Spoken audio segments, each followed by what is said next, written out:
Welcome to Joy of the Hang. I'm your host, Sharon Stevenson, and I'm so excited for today's guest. But before I introduce her, I want to take a moment to thank you for listening. If this is your first time, welcome. If you're a loyal fan, welcome back. If you love today's episode, please take a moment and share it with a friend. And be sure to click that little follow button so you never miss an episode. We drop a new show every Wednesday featuring guests who will inform and inspire you. So, put a little joy in your life and come hang for a while. Today's guest is proof that big dreams can come from small towns and that your voice can spark real change. Lexie Stevenson grew up in rural Maine and made her way to Los Angeles with talent, tenacity, and a whole lot of heart. You may know her as Maddie Ashby from The Young and the Restless, but she's also a fierce advocate, serving as chairwoman of the Endometriosis Foundation of America's Advisory Board, and a rising country music artist with her debut album on the way. Can't wait to hear about that. In this episode, Lexie pulls back the curtain on her journey from growing up biracial in a small town to navigating the ups and downs of Hollywood, to using her platform to raise awareness about endometriosis and empower other women to speak up. We talk about resilience, identity, mentorship, and the power of turning pain into purpose. This is a conversation full of heart, honesty, and inspiration. Let's hang with Lexie Stevenson. Welcome, Lexie. Hi. We should tell our listeners and our audience that you are actually my bonus niece. Yes, I We have the same last name, so yes, we are related. am. So tell us a little bit. You grew up in rural Maine, as I mentioned in the introduction. Not exactly the typical pipeline to Hollywood. I'm also from Maine. So tell me what your childhood was like in Maine and how that small town background shaped you. I think that growing up in Maine was pretty unique. I think, being from somewhere that is rural, just because it is on the, it's on the coast, we're on the water. So I've kind of coined this term. I mean, I probably didn't come up with it, but I call myself a coastal cowgirl because I grew up partially on the water and partially, next to a bunch of farms. I grew up next to a buffalo farm. I grew up next to a regular farm that had the horses and the chickens and the cows, and all of that stuff. Growing up in Maine, I think I really loved it. I wouldn't have changed it for the world, just because I think it helped me grow up into somebody that is grounded and roots with their family and, and all of that good stuff. So yeah, I think that's how it shaped me into who I am today, and I'm really grateful for it. I'm like looking out my window right now. I'm on Vinyl Haven at my Yeah. parents' house, and I'm looking out the window. I'm just like, yeah, it is. I could not have asked for a better place to grow up. It's pretty idyllic. And I imagine that the feeling of being grounded is helpful when you go off to Hollywood, right?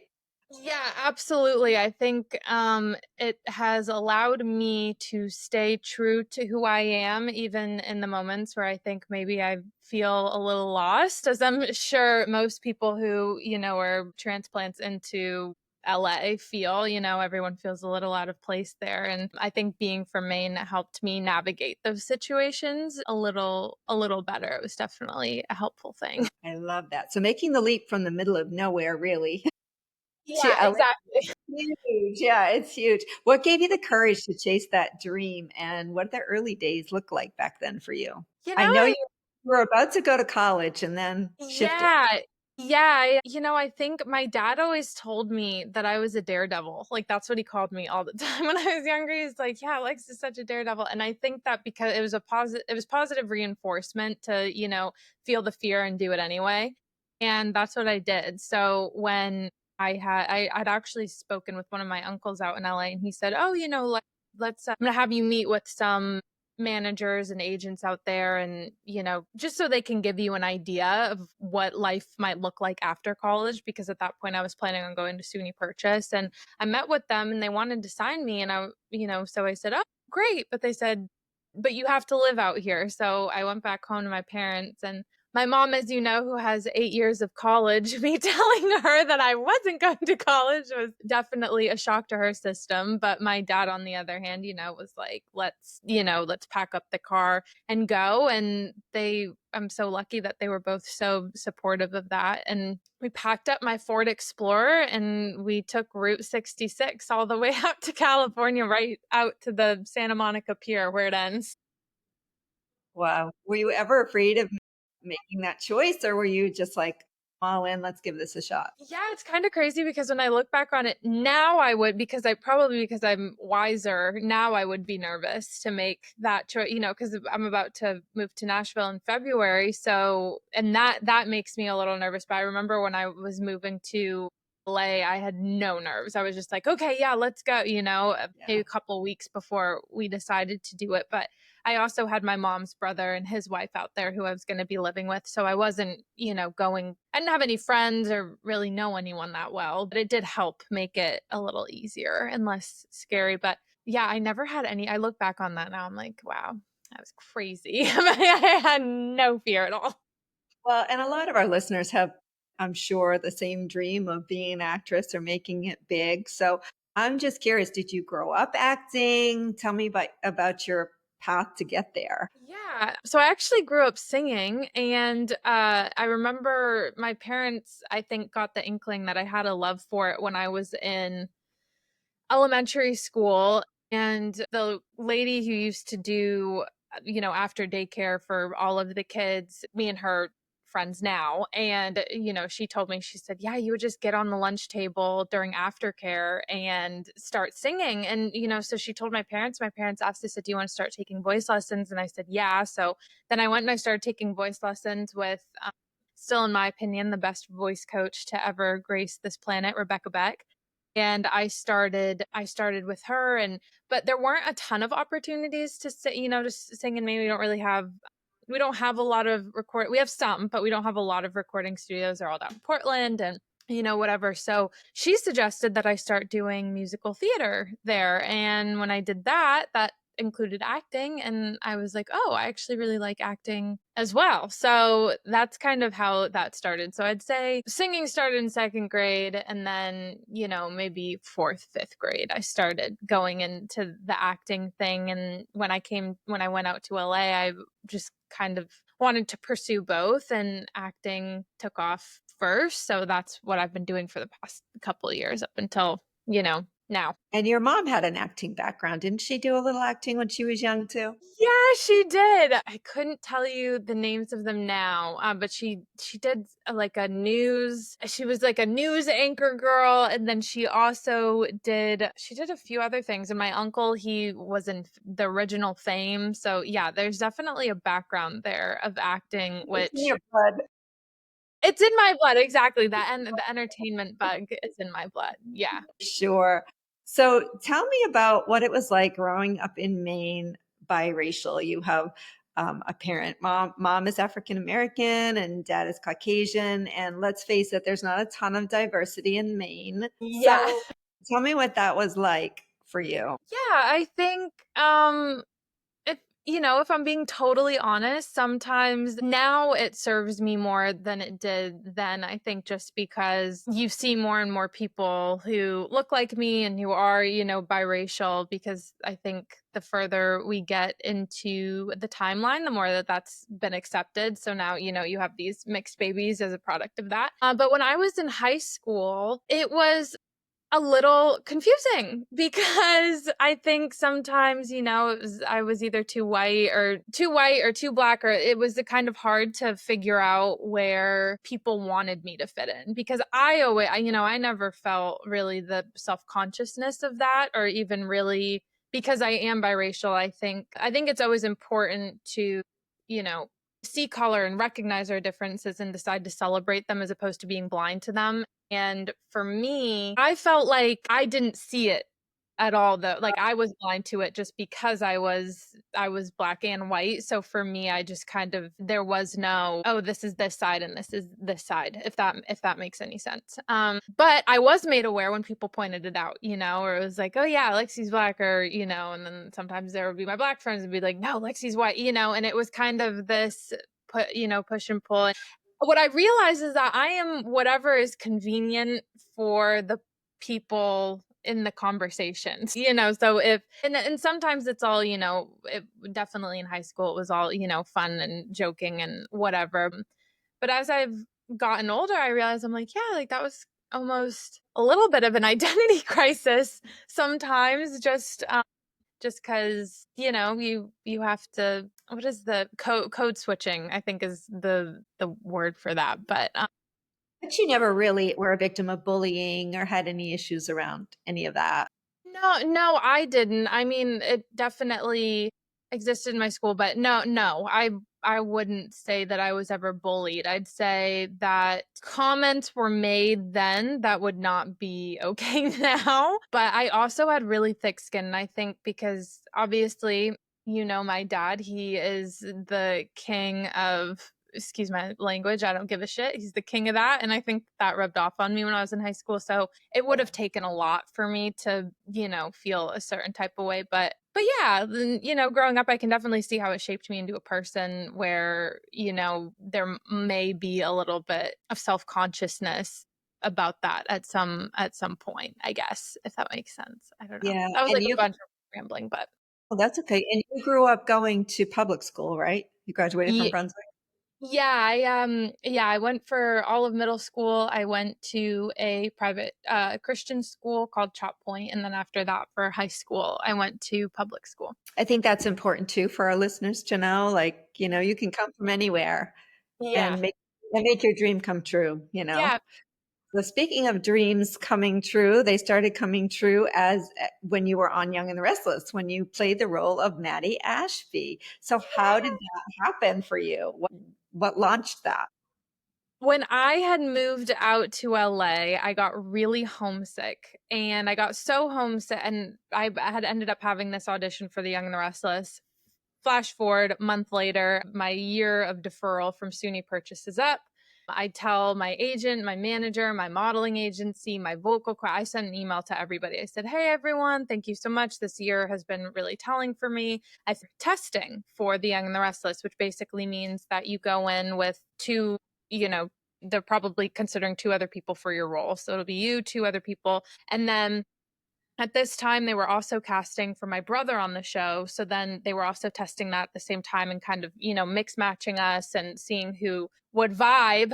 And I didn't know what to expect. I'd never been into any big studio or anything like that. And they called me into CBS, the big studio there on Fairfax and Beverly. And they called me in, and I went into this, basically it was like a movie theater, and there were all the Sony executives, all the CBS executives, and I was like, oh my God, this is crazy. So I just thought it was cool to be there. I was like, there's no way I'm getting this, but this is just cool to be here, really. And they were mix matching us with different guys to see who would play the best siblings, and they brought in this guy named Noah Gary, who is still my absolute best friend to this day. And it was like the entire room just melted away, and we were talking like there was no one else in the room. And he was like, oh, you do my little sister does pageants. And I was like, oh my gosh, that's so cool. He's like, are you nervous? I was like, yeah, I'm pretty nervous. Are you nervous? He was like, no, whatever, I've done this a million times. He said, we either get it or we don't. And we just started laughing, and we went back out into the waiting room where everyone was, and everyone was gone. And they said, can you guys just wait out here for a second? And we were like, okay. And then they brought us back in. They said, oh, the camera broke. Can you guys, do the scene again? Which was total, whatever. They just couldn't commit to us in that moment because of contract stuff. But we ended up doing the scenes again. Then we left. And then we knew that we would know who got the role the following morning. So the following morning, I was just pacing back and forth in my, aunt and uncle's apartment. And then they called, and my agent said, okay, I have good news and bad news.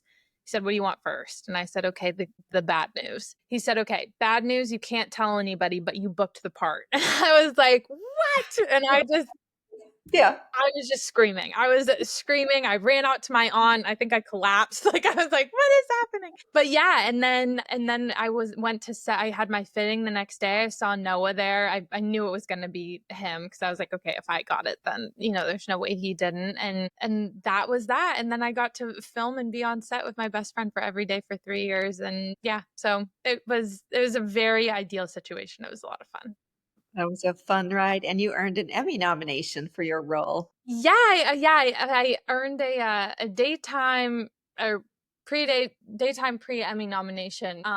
But yeah, that was also very cool because I never thought I'd be going to the Emmys, let alone getting any sort of nomination for one. So I was like, okay. Yeah. But it's in those moments that growing up in Maine helped ground, humble, and do all of the things that it needed to do. Yeah. And at the same time, you must have been starstruck. I know I would have been like, what?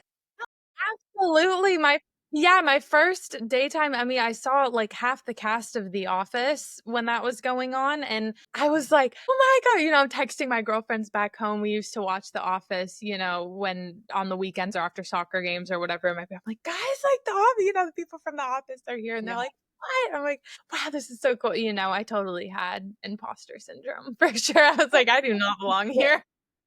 Right. I mean, now all of a sudden you're part of the club, like you were watching it and now you're in it. Like Yeah.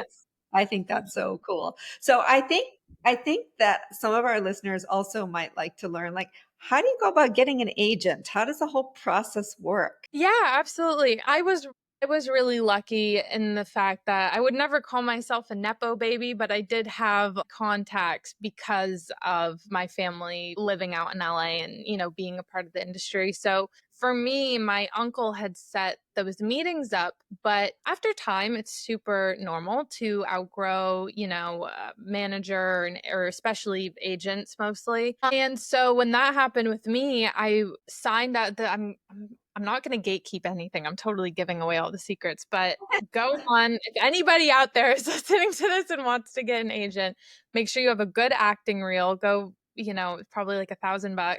Go, which is a lot, but invest. Go get an acting reel made. Then go on to IMDb Pro and sign up for the premium plan. Then you're going to go on and you're going to ask ChatGPT what the best agencies are for whatever level actor you are. If you're like, I'm a beginner or I've done this or whatever, and ChatGPT is going to give you a list of agencies that would want to meet with you. Because obviously, if you're brand new, you're not going to want to go to WME or CAA or whatever, because those are for, the Brad Pitts and Leonardo DiCaprio's and whatever. But go into IMDb, search the agency that ChatGPT, and then there's going to be an email for all of the agents on there. You're going to go, yeah, get the email. Don't email like the info at agency.com, whatever. Email the, John Doe at agency, like really go straight to the source.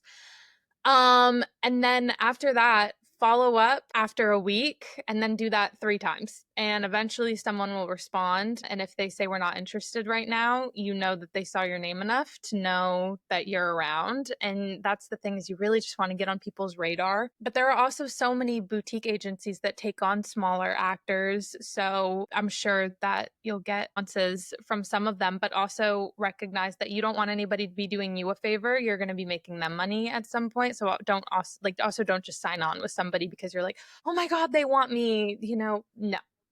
Yeah. You want to make sure that you find the right fit for you. So yeah. No, and I love that you said that you mentioned the Nepo baby thing, because I think no matter what, it's so important to use your connections and your Yeah. network. And don't Yeah. be asked for help, Yeah. because in my own world, it's like so many people want to recommend a guest for the show or want to help me, to monetize or whatever, Yeah. and every time someone says that to me, I'm like, yes, please, yes, please, yes, please, Yeah, absolutely. because they add value to your life, number one. And number two, you just don't know what the next connection is going to lead to. So Yeah. it's Yeah, really, absolutely. yeah, I could not agree more. I think especially now uh with acting, I almost want to say it's a little bit easier to network because you know that you want to network with the casting directors who you are getting put in front of when you audition, but with music it's really different. You have to be networking with everybody, and I'm learning that now, and on social media, I know it looks different, but I am not a social person at all. I hate I believe socializing. Yeah, so, so it's hard for me to, to get out, but I'm learning how to do it because yeah, you never know. You never know what a lead is going to lead to. You never know. And I think a lot of people when they do get into the entertainment industry, they just immediately want to, meet the Leonardo DiCaprios and Brad Pitts and, and Angelina Jolie's of the world. But in reality, those are not going to be the people who, can help. It's going to be the people that you meet in acting class or, you meet at showcases or at the theater, whatever it may be. So, always accepting help that is the name of the game for sure. Hollywood and some of the big names. So it does look so glamorous for those of us on the outside. What is it really like? Is it really that glamorous? Not that, no. No. No? No, I don't. I think there are certain things, of course, that, are just blow your mind. And those things would be movie premieres that you get to go to, events for certain brands, or, there are definitely a lot of brands and a lot of production teams that throw these crazy parties that are, you just could only dream of. But I would say, day to day, and the reason I think that this is important is because so many people compare themselves to people on social media, especially people who are in LA and whatever. I think on the inside, you go to those things and then you go home, and I think it's actually pretty lonely. Like LA is a very lonely place. I was just talking to my boyfriend about this. I think a lot of people have their defense up a lot of the time because they think everybody else is on defense because everyone's kind of trying to, be like, okay, who's the best here? Who has something to offer? What can I get from this person? It's a lot of that. So everybody's defenses go up because they don't want to feel like, okay, is this person talking to me because they want to be my friend, or are they talking to me because they want something from me? So there's a lot of that there. So I think the biggest reason I want to move to Nashville is because of that. Like the culture there, I feel like has gotten it's tough. It's really tough to make friends because of that. Even from me going to someone else, a lot of the time it'll be the same reaction of like, okay, does this girl want to be my friend because she wants something from me, or does she actually want to be my friend? And so I think there's a lot of that as well. But yes, premieres and the brand parties and Party at the Met? yeah, the part. Well, New York is always glamorous for me, but I've also never lived there, so so I don't know. But yeah, like the Met party was absolutely like that was, and that's the thing. Like some of those events really are dreams, but it's also only a couple hours out of the month, and then the rest of the month is kind of like okay, what Wow. what are we doing? But so yeah, I'd say it's both for sure, but I think there's this idea that a lot of people have in their heads of LA that might not quite match up when they move there. And the only reason I say that is because, that's what it was for me for a while. That first year, I was really lonely and I didn't know anyone. So I wasn't going to the premieres or the, whatever. But I guess that's the paying your dues and doing the hard work so you can go to those things. Well, not just LA, but fame in general. I would think fame in general would be difficult once you get to a certain level, right? Because Yeah, I'm sure. everybody wants a piece of you. Oh, Yeah, yeah, absolutely. I'm sure, yeah, and it's true because,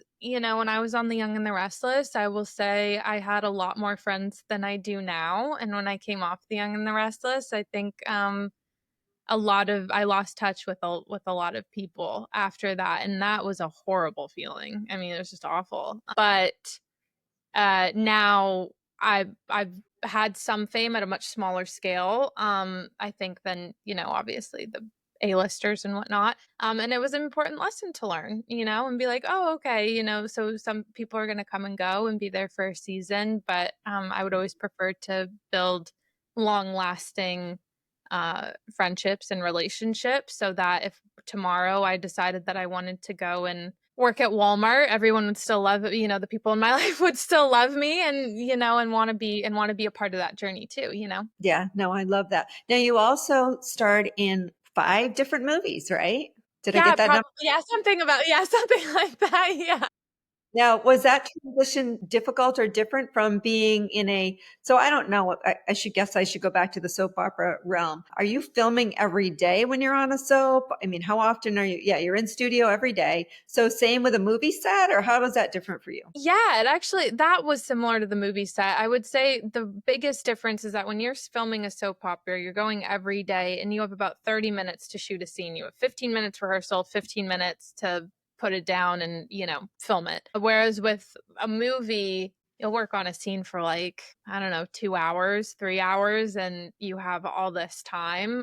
I would say the amount you're filming pretty much stays the same. It's just you're with the soap opera, you're getting a lot more content in a much shorter amount of time. Did you prefer one over the other? Yeah, I liked the soap opera setup. It just kind of was like, know your lines, get in there, do your thing, and then move on to another episode or scene or whatever it might be.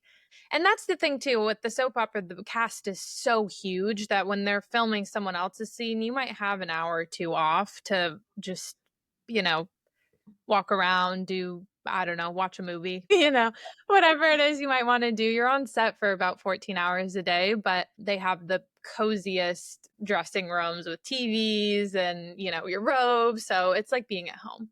Why do you have to be on set for 14 hours for a 30-minute? Why? What Well, doesn't make sense to me? yeah, so we will shoot close to 3 episodes a day for The Young and the Restless. So I will probably have in that day, I don't know, maybe 5 scenes, but those scenes might not film in order. They might film one of my scenes and then there's probably, I think, 4 families on The Young and the Restless. So it'll be my family scene, then it'll be the next family scene, then the next family scene, okay, and now it's back to our scene, and then the next family. So it takes a long time to do that, but we have to get all of it done, in that day because there's so much money, going. I think they had told me this crazy statistic that for every 30 minutes we waste, it's like $250,000 that the yeah, something like that, because these cameras that they're renting, we have 6 or 8 cameras on set at a time because it's multicam, and they're renting those cameras by the hour, and the rent on them is just Why do astronomical. they rent? How come studios don't have their own cameras? Why are they renting cameras? I don't know. I can't imagine that they wouldn't have bought them Yes. now, and I also could be totally wrong. This was told to me by I think it was like a set manager or something. So he could have been wrong, but that's what he told. He might have been telling, I was younger back then, so he might have been telling me that so I could get my shit together. But exactly. He was like, okay, let's get it together. They're costing money here. That's But yeah, funny. that's possible too. So I have to tell you, I grew up watching Young and the Restless, love it. And I always wondered like how they keep the actors for so long. Some of these actors have been on soap operas for 20, 30 years. Yeah. Yeah. I think definitely the benefits is how they keep them there. They also, as you go on, you also have more power to negotiate your contract. So I'd assume that they're not as locked in.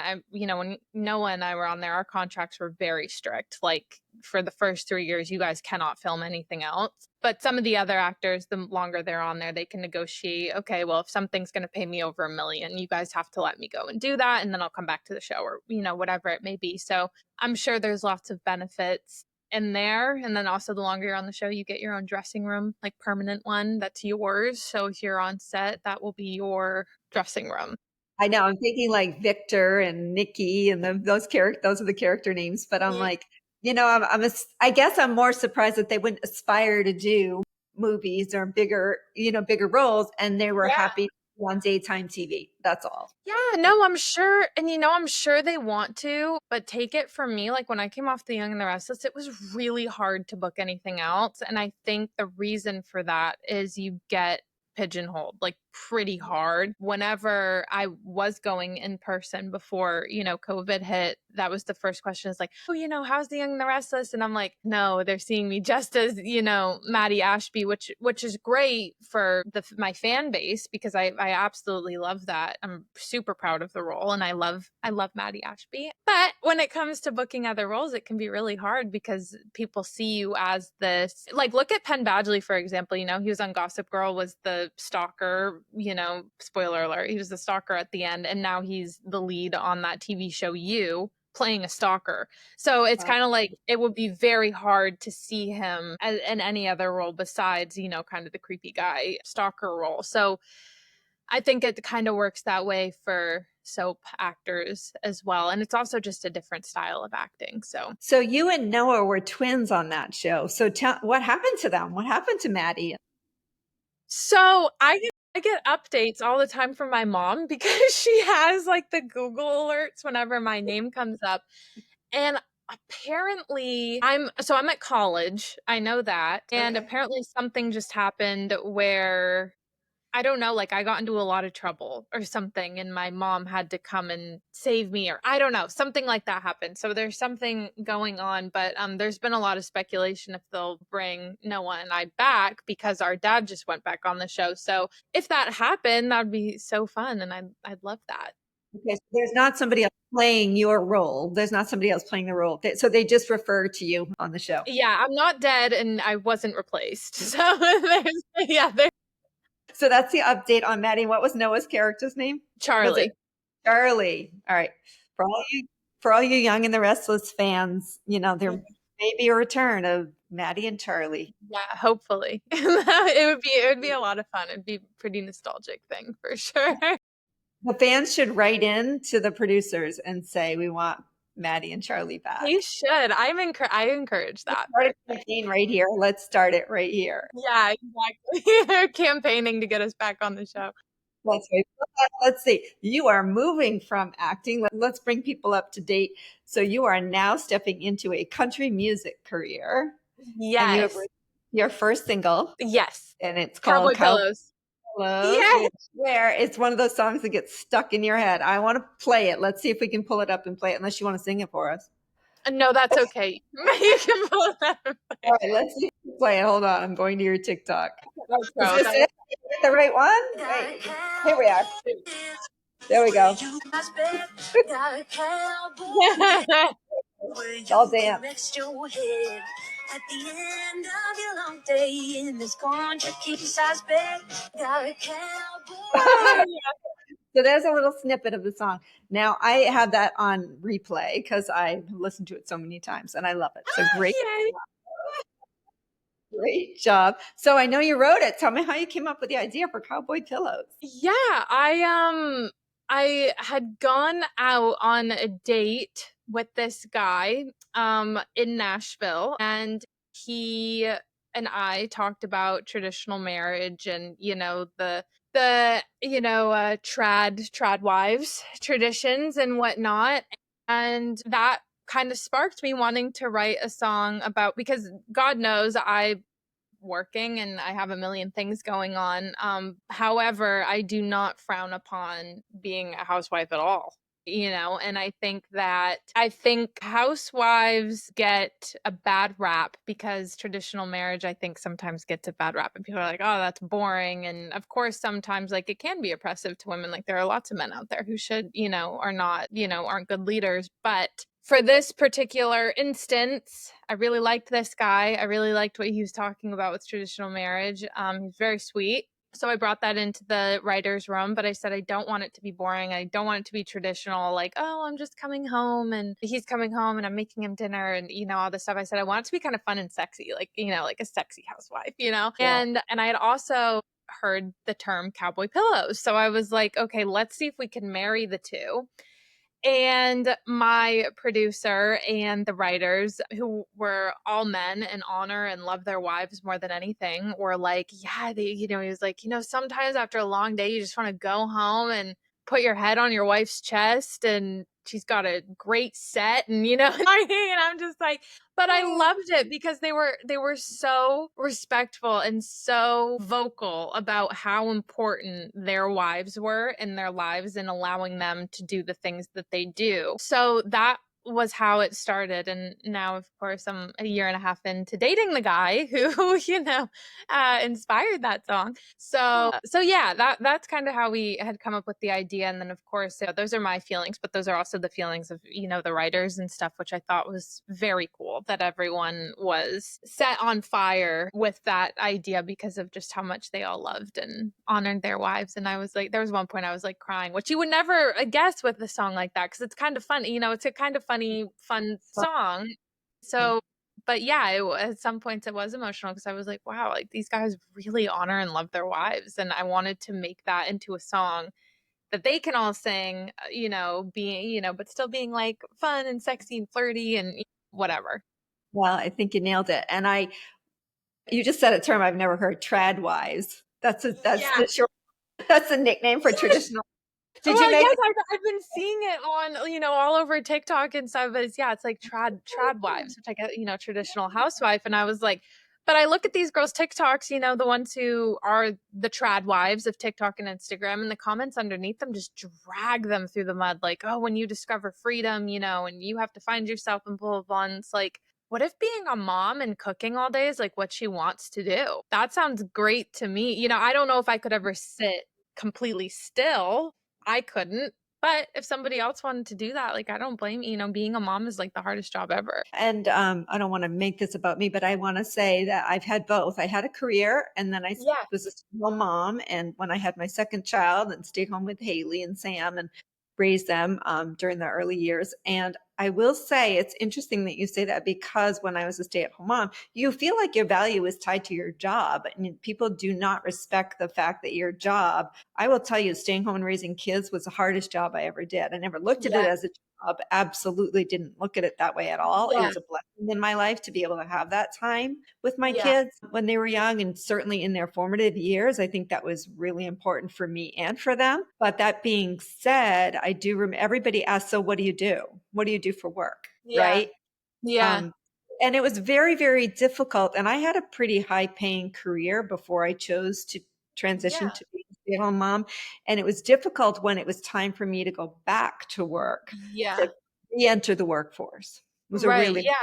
good thing. Yeah, absolutely. Yeah, I think that it's so cool too that you have both points of view on that because it's totally cool to like both or want to do both. You know what I mean? And I think that's what I'm getting at. Like who, if as long as you're happy and you're in in a situation that um is good for you, then whatever. Who Ultimately, cares? you have to make the best choice for your family, your Yeah, partner, whatever. You've got to figure that out. And you can have both. Not to say exactly. you can't have a great career. Tell Yeah. me about, so now you've got that. Now, I know the answer to this, but I'm hoping you say what I think you're going to say. Do you remember the first song you wrote or performed? I'm thinking of the one, I'll just tell you the one I'm thinking of. I'm thinking of the Butterfly song. Was that the first song you wrote? But for this project or Or, just in general? well, Yeah, well, I'm thinking of yeah. the one you sang to us on the balcony at your grandparents' house about your friend. Oh my god, yes. Yeah. So that was the first song, that probably was actually the first song I'd ever written. And I mean, it evolved so much now. I mean, it's completely different from what it was. I think I came up with that song when I think I was in a bathtub in LA staying at a hotel or something, and I just started singing it, but I was recording because we were doing this photo, where there was rose petals and whatnot everywhere. And I was just bored and started singing the song about a butterfly. But yeah, I had brought that into the writer's room for when we started working on this project.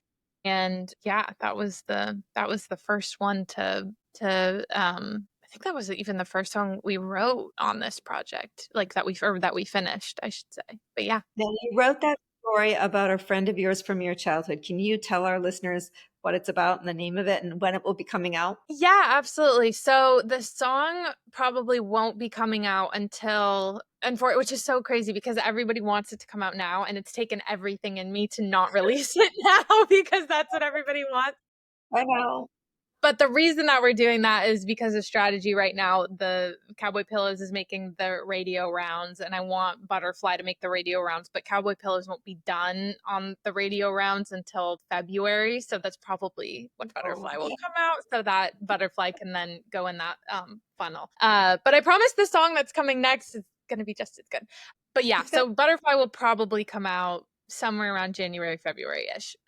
But the song is about a girl who I would say was even, an acquaintance. And I think that the reason I say that is because I want to spread the message that no matter how small you might, or how small your actions might feel in a day, they can feel really big to someone else, no matter who you are, who they are. And yeah, I wrote this song about a girl who was really bullied in my high school, and I was friends, unfortunately, with a mean girl in my high school, and we had walked by uh this girl at lunch, and she was kind of gothic, and now looking back I'm like, her style was absolutely sick. I thought it was really cool. She had, orange hair and green hair, and and the rip stockings, and she looked cool. So, however, people I was with had walked by and said, nice Halloween costume, and had laughed. And she was sitting at lunch completely alone, and she didn't say anything. And it broke my heart. It felt like kicking, I don't want to put her in the imagery of a helpless animal, but that's how it felt to me at the time. It felt really cruel, like very, very cruel. And so because of that, I decided to sit with her because that's horrible to feel alone and have people being mean to you. So I sat with her, and she didn't say anything, and I didn't say anything, except she had this butterfly tattoo on her arm, on her wrist. And we were in high school at the time. So I thought that was also very cool. I was like, oh, that's so cool. You have a tattoo, can you tell me what it's about? And she said, it is a butterfly tattoo for the Butterfly Project, which is a self-harm and suicide prevention organization. Mm-hmm. And at the time, I wasn't knowledgeable. I was ignorant to the fact that she had, these cuts on her arms, and I didn't know what they were. For me, it was just, scar, birthmark. I didn't know what they were, but I asked her about it, and she briefly said, yeah, we put the butterfly on our wrist to remind us to not hurt ourselves. And then it kind of clicked with me, and I was kind of like, okay, so she has this thing on her wrist to, and I actually now have a star tattoo. Not that I struggle with that, but I struggle with anxiety. So whenever I look at this, I'm like, okay, no fear, I kind of got that idea from her, and that was it. And and I just was like, really cool tattoo. That was it. 2 weeks later, her name was Jessica Homan, and she took her life 2 weeks later. And flash forward 2 years later, my dad ended up on the ventilator with COVID. And you might be like, what does this have to do with that? Well, her mom is the one who fed my dad while he was on the ventilator through his tube. And when he woke up, she said, is your daughter Lexie Stevenson? And he said, yeah. And she said, well, she made like a really big impact in Jessica's life. And apparently Jessica had gone home that day and had written how much it meant to her that that I had sat at the table with her. And I'm not crying because I'm like, wow, Lexie, you're such a good person. It's just like that was such a big moment for me because it made me realize you just never know what someone's going through. The words that you say have such a big impact on the people you're talking to. And you don't have to like what someone's wearing. You don't have to like what they're doing with their life. You don't have to, but sometimes just it's better to either keep your mouth shut or find something that you do like and praise that, as much as you can, because it can make the world of difference for someone. And I think everybody struggles a little bit, obviously, with insecurity and all of that stuff. So I think it's just really important that no matter what, we always remember to be kind to one another, no matter what. I think, even with all of the political stuff that's going on and all that stuff, you still just put that aside, put disagreements and all that stuff aside, and just be kind to people. And social media has made it even worse. But thank you for sharing that story, because I do think it's an important message to get out to people that at the end of the day, be kind and celebrate people's uniqueness. Yeah, absolutely. It should always be number one. That should always be number one. Yeah. So, and thankfully your dad recovered from COVID and Yes, oh suffered a yeah, my dad is alive, by the way. he suffered some PTSD from being on a ventilator for a while and Yeah, struggling for so long, and it was very scary for the whole family, but he made it yeah, through. He's a tough guy. yeah, he's a tough So cookie. back to Cowboy Pillows. It's doing great. I know that it's been released all over on Spotify and Apple, so people can listen to it there. And it's starting to make its radio circuit, you said. And you Yep. mentioned something about the husbands that love their wives so much. And I think about like when you think about Cowboy Pillows and you don't try to think of it in a sexual way, to me, it's like this comfort, right? Of being Yeah, able to come home after a long day and put your head on your wife's chest and just feel that safety and security of the yeah, heartbeat and just that yeah, closeness. So yeah, I think yeah, that's great. Yeah. yeah, But the having the wife be your peace. yeah, Yeah. exactly. Can you talk about the next song that's coming out or is that I can. I'm the name of the next song that's coming out is called Good Time Gone. It's actually the first time I'm announcing this. Yay. Yeah, it's called Good Time Gone and it's coming out I think September 12th, but that is subject to change, but I'm pretty sure that's when it'll be coming out. And it is a very fun song. It's another one of my favorites. Um and the song is about what it sounds like, having a good time, hanging out with the girls, having this stupid breakup, but kind of moving on from the breakup, like whatever, I have my girls, I'm ready to go out and and hang out and party and have Yeah. some fun. And this song was actually written, I had gone through a breakup and I by just really crappy guy and who made me question a lot of my self-worth. And then I started going into country music. I went out into Nashville. I had a great night out and I was like, there's this TikTok sound. It's like, oh, I wasn't sad. I just needed to break up with my boyfriend, and that was kind of the inspiration for this song because life just got so much better and now I'm with this amazing guy and I couldn't be more grateful that I had gone through that to get to where I am now and the happiness I have now and recognizing like okay, yeah, I did not deserve any of that. But instead of making a sad song about that, I made a very fun song, a very happy song, because I was happy I waited to write anything about that until I was completely moved on from the situation. Because big piece of advice I have to the girls out there is it might feel like the world is ending right now, but when you get to the other side of that breakup or even bad friendship or whatever it might be, the world just gets so much more beautiful and fun. I love great advice. And I have found that to be true too. Oftentimes well, almost always when you break up with one, there's something better that the universe has in store for you. Yeah, absolutely. Every time. Every time. Time. So let's move on to your advocacy and endometriosis awareness. You've been incredibly vocal about your struggle with endometriosis, and now you're partnering with the Endometriosis Association. So, first of all, what is endometriosis? I've learned, I did my homework, and so about 10% of young females are suffering with it globally. So, Yep. this is not just a local issue. But anyway, tell me about your journey with it and why you decided to become so involved. Yeah, absolutely.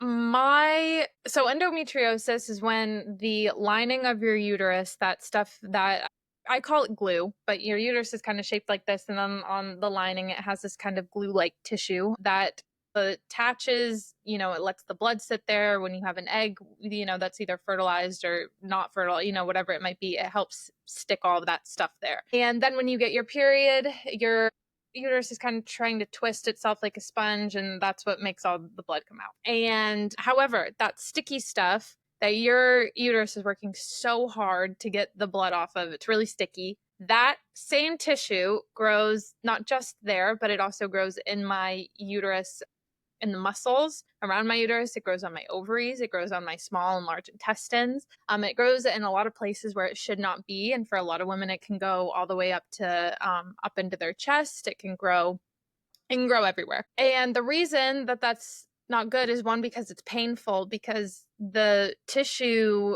is like glue, so it's sticking your organs and stuff together, which is not comfortable. It makes cramping a lot worse, and it just causes a bunch of other issues. Like when I went to go get my endometriosis surgery, we figured out that my uterus was pulled way to the right, like way way way to the right, and that was because of endometriosis. It makes sex extremely painful. It can give you headaches. It can cause anxiety. There's just so many side effects that come along with it, which is why I decided to become such an involved part of the Endometriosis Foundation, because I saw them trying to make change and create awareness, and they have done that just in astronomical amounts. And I wanted to be a part of that, because I think I was given the platform when I was on The Young and the Restless, and I hope I will continue, by the grace of God, that will continue to have one. And I think that that has to be used for something bigger than myself still. So yeah, so I guess that's kind of why I got involved. I recognized that there was a big issue. So Yeah, that's great. So are you still involved? yeah, absolutely. We just did the Blossom Ball recently. We're trying to work on an event in Nashville for some there's just so many people who are affected by it. And so we're trying to bring more events to people around the US, because we're based in New York. So we're trying to spread our wings and stuff. Wonderful. That's great. And we'll have some information on that on the show notes too. Yeah, So amazing. you had a lot of success in a short lifespan. Yeah. You've done a lot as a young woman. What does success look like to you now? How would you define it now? That is a really good question. I think that right now, I'm sure it will evolve. The answer will continue to evolve for me, but I think right now my version of success would be, and I don't even know if it's possible, but being 100% confident in whatever it is that I'm doing, and being proud of the work that I'm being 100% proud of the work and confident in whatever it is that I'm doing. That to me is success, because as long as I'm proud and happy with it, I think that that is all that matters. However, I have not mastered that yet, because I still, and you could ask my parents, I think 2 nights ago I was crying. I'm like, oh my God, is this song good? Like, should I even be doing that? I'm like, I should just go and work at Walmart or something. But not that there's anything wrong with that, but there is a lot of self-doubt. So I think the day that I'm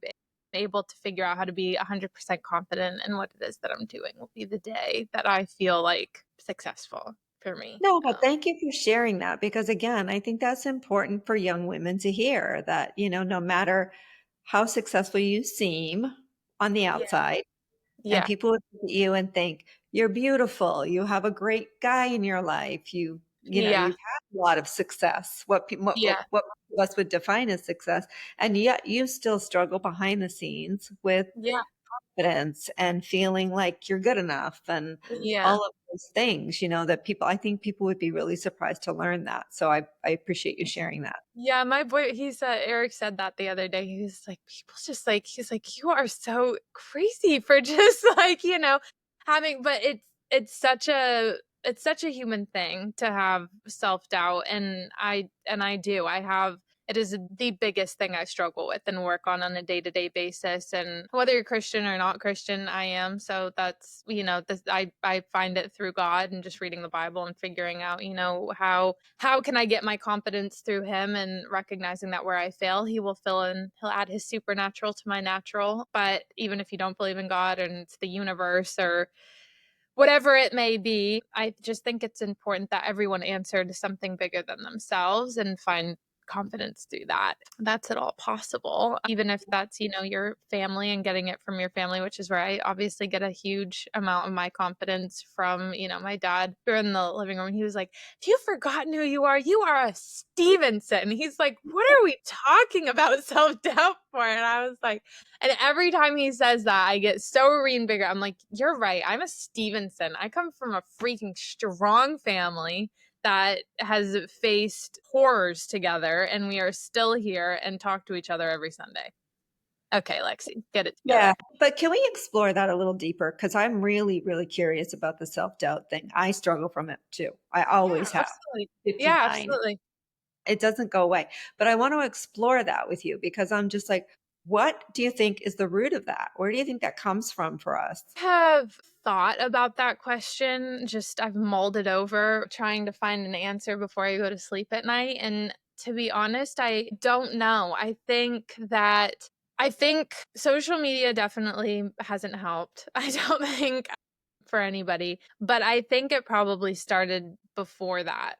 And I just don't know. I think the more you expect from yourself and the more that you want to accomplish, I think the more self-doubt you have, honestly. And I think that that comes from that you have these goals and you want to see things happen a certain type of way, and when they don't happen that way, you almost feel like you failed yourself in some way. And that might be part of why I feel self-doubt, but I still try to mull it over. I think also I think another big thing is that when I moved to LA, a lot of people, Maine, and even now, like new people I meet who don't live in LA, really assume that I am this like LA girl who has zero substance and, and all this stuff. And that can make me really nervous in social situations because I'm like, okay, they're expecting me to be super LA and dumb and, and whatever it might be. And then I end up being that in those situations because I'm like, oh my God, like I'm so nervous trying to not be that I feel like I end up being that, and then people are passing judgment.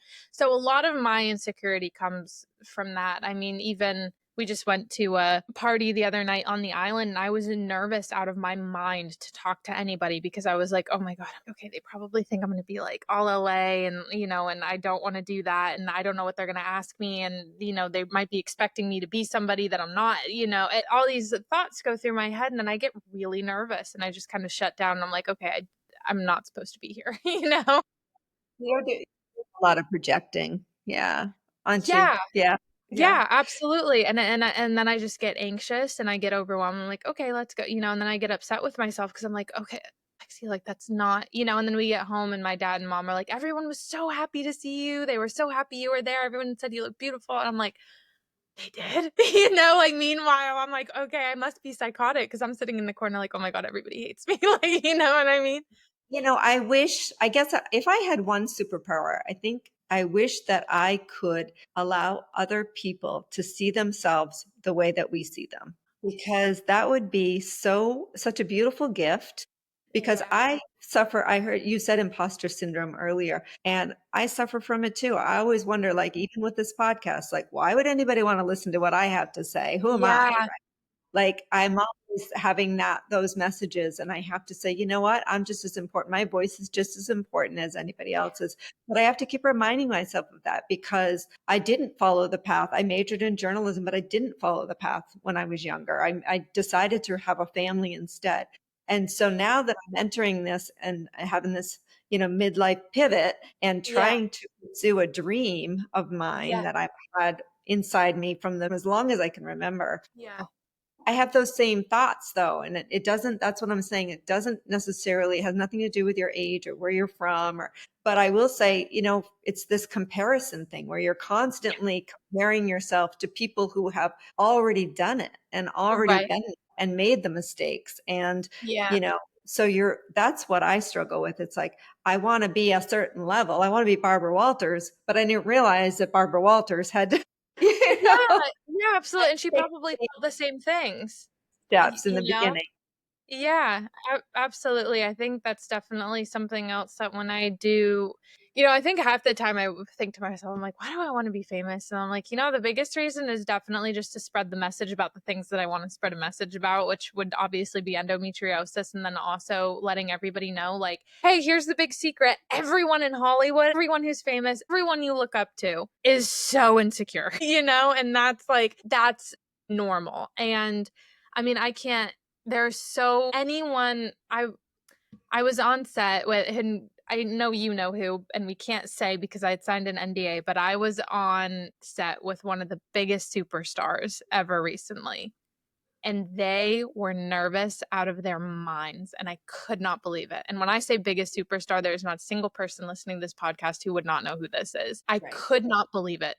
And they said straight, they were like, okay, I'm nervous, and was shaking it off. And meanwhile, they have an entire set around them, bodyguards, hair people, a set that's probably cost $5 million per 5 minutes, and the whole thing. And they're sitting there like nervous. And I just was like, Yeah. okay, everyone feels that. And after that, I was like, okay, everyone feels that. Everyone. You know what? And it's okay to feel that way. And it's okay to have those moments of self-doubt. And it's okay to say, because it gives you a chance to reflect and grow. Yeah. So, Yeah. that's a good.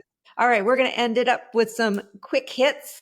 Here we go. What's your go-to pump-up song before a performance? My gosh, what is it? Probably that song is, I can't remember the name of it, but I just kind of. no, it's okay. Actually, I'm gonna go with the different one. "Party for You" by Charlie XCX is my pump up song right now. That's Yeah. your pump-up song. Okay. I like my next question. Dream country music collab. Megan Maroney. Megan Maroney? Yeah, I love her. I would pick Dolly Parton because I just think she's a legend. Oh my gosh, wait, I take it all back. Dolly Parton, of course. Yeah, probably Dolly Parton. Oh my God, wait, there's so many good ones coming into my head. Okay. I know. Dolly Parton, Shania Twain, Megan Maroney. Love, Yeah. love, love, Yeah. love. Yeah. That's a good one. Those would be my three: Megan Maroney, Shania Twain, and Dolly Parton. Megan Maroney better feel like really good that I'm lumping her in with the two like biggest legends ever. Pretty good company. Yeah. Right. What is one thing that fans would be surprised to know about you? I love animals more than I love people. I don't know if that's surprising, but it is. So it is true to my core. Yeah, Oh. I love animals more than I love people. And I've had 3 bunny rabbit pets in my life. And you currently have Bella, your German Shepherd. Yeah, I currently have my dog, Bella, German Shepherd, and I would gladly die for her. Oh, I know. Which she almost did when she fell in the water here at my house. Yes, I know. Oh my gosh, she has like a death wish. I'm like, Bella. We live here in Sarasota on the water, and one night we're all outside having too much fun, and Bella was out with us. And all of a sudden, I'm like, "Where's Bella? Does anyone see Bella?" She was out swimming. She was out swimming with the sharks, just hanging out. I think it's because I jumped into the pool, and I think that she thought I jumped into the water. Oh, Yeah. and then I think that's what happened. Because it's so unlike her to just jump into the water. I was underwater for a minute, so definitely possible. And the poor thing, she was swimming around, and finally we rescued her. I know you found her. You were like, wait, I think I hear, oh my gosh. Yeah. But anyway, we made it out safe, but we were like, oh, I guess Bella's a water dog. Yeah, exactly. I didn't know she knew how to swim. I was like, okay, girlfriend. Thank God she knew how to swim. She was looking out for her mama.